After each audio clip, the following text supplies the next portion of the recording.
বন্ধুরা, যারা নতুন কন্টেন্ট ক্রিয়েটর এরকম আমাকে অনেকে কমেন্ট করে বলেছে যে দাদা আমার ওয়াচ টাইম হয়ে গেছে, 3000 ঘন্টা ওয়াচ টাইম হয়ে গেছে কিন্তু মনিটাইজেশন পাচ্ছি না। আবার অনেকে কমেন্ট করেছে দাদা আমার 4000 ঘন্টা ওয়াচ টাইম হয়ে গেছে কিন্তু আমি মনিটাইজেশন পাচ্ছি না। এই ওয়াচ টাইম নিয়ে যে তোমাদের মধ্যে কনফিউশনটা আছে, এই ভিডিওতে সেটা ক্লিয়ার করব।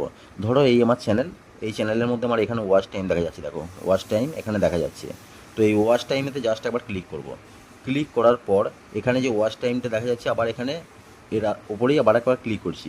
ক্লিক করার পর ওপরের দিকে দেখো 28 দিন আছে, 90 দিন আছে, 365 দিন আছে, জুন, মে, এপ্রিল, 2015-তে কত, 2014-তে কত, 2024-এ কত, লাস্টে লাইফ টাইম আছে।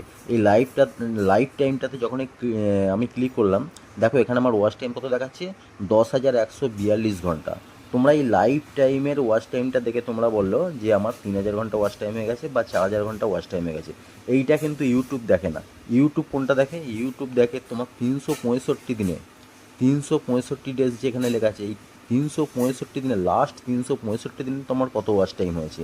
তো আমি যখনই 365 দিনে ক্লিক করছি, এখানে দেখো আমার 365 দিনে টোটাল ওয়াচ টাইম হয়েছে 3000 3818। তো এইটা দেখে তোমরা সবসময় 365 দিনটা করে তারপর দেখবে তোমাদের কত ওয়াচ টাইম হয়েছে। সেই ওয়াচ টাইমটাই কিন্তু মনিটাইজেশনের জন্য কাজে লাগে।